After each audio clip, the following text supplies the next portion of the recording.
What's up, bros? I can't believe I'm about to drop some French food knowledge on you. So listen up because these are the top 5 must-have foods when you're in France, and trust me, they're absolutely epic. First up, we've got the croissant, bros. It's like this buttery, flaky piece of heaven that's perfect for breakfast or just whenever you feel like it. You know, next on the list, we've got the iconic French baguette. I mean, it's crispy on the outside, soft on the inside, and it's basically the ultimate gamer fuel. Now, get ready for a cheese explosion with camembert. It's like this creamy, gooey goodness that'll make your taste buds go crazy. Then we've got escargot, which is, snails. I know it sounds weird, but trust me, it's a total French food moment, bros. Finally, you gotta try some macarons.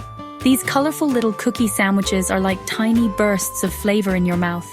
It's a real-life rainbow, and it's freaking delicious.